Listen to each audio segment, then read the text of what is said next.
Hi, my name is Ryan with Classic Improvement Products. I'm one of the owners over here, and we get the question all the time, what type of sill adapter should I use to adapt into the threshold for a StowAway retractable screen? Well, this is a retractable screen. Right here, this is what's called a reveal of the door frame. And this reveal goes all the way around the door. You can see it up on the top. Follow it all the way down on this side. Go all the way to the bottom to the threshold of the existing door, and you can see the reveal falls right off the front of this threshold. And you follow it around over here to this reveal, and you see that it's also in front of the existing threshold.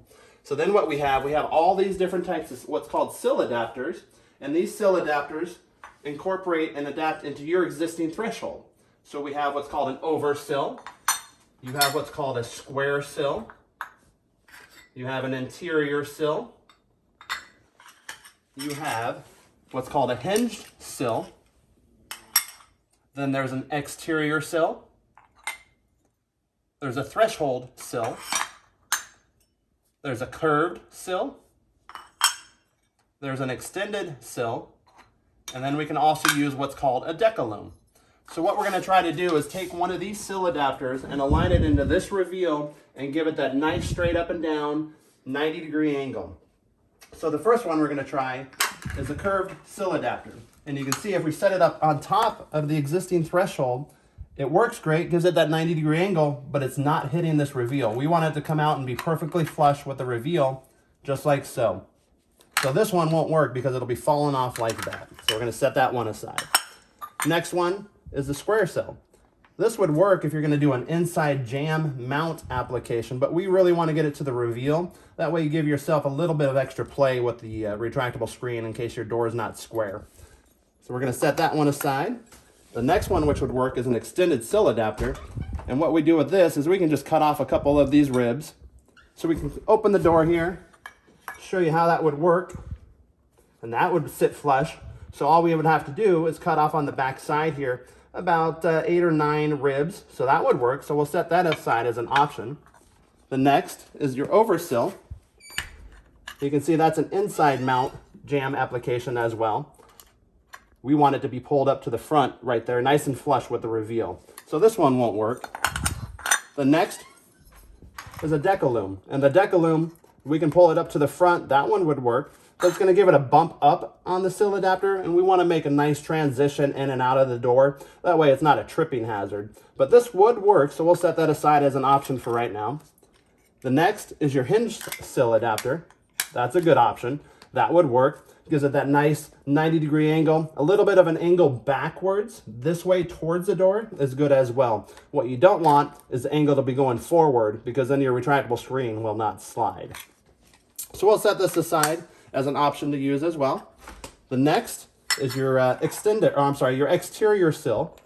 You can see this is the exterior sill, lines right in there with the reveal.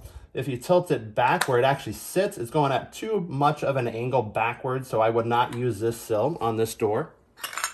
The next is your interior sill, and it perfectly sits flush right in there. So that goes right into the reveal. Let's check the other side.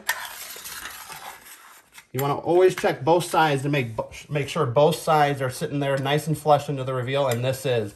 The benefit of this interior sill is we don't have to cut it off on the back side. We can just screw it right down in, unlike the extended sill where you have to cut off on the back. But if you want a nice clean look, what I would recommend doing is take this extended sill, just like we had here, cut it all the way back to right here. That way it covers the existing threshold with our exterior extended sill.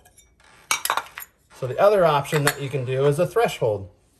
The threshold would come down like so, but you can see the angle is coming way too forward, and we want this angle to be going backwards like so. So that won't work.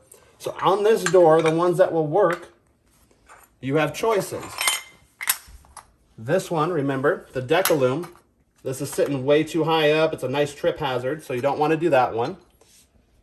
The hinge sill is a good option, but it's going way too back. I wouldn't recommend doing that one. You want to kind of get it 90-degree angle like we're talking about, straight up and down. So the shoe that you're left with comes down to the customer's choice and your professional opinion as an installer to determine which one you want on the door. This is the interior sill. It's perfect. It aligns to both of the reveals, but you do have the gap back here, which is going to show the difference between your sill adapter and the customer's threshold. If it's the same color, it's not going to matter as much, but if it is a different color, then it's definitely going to stand out. The cleanest one will be the extended sill, lining right there into the reveal, cut off a couple ribs on the back. That way you cover the entire threshold for the customer. And that's it for this application. We're gonna go ahead and jump on another door, show you the next door, and see what sill adapter would be best for that application.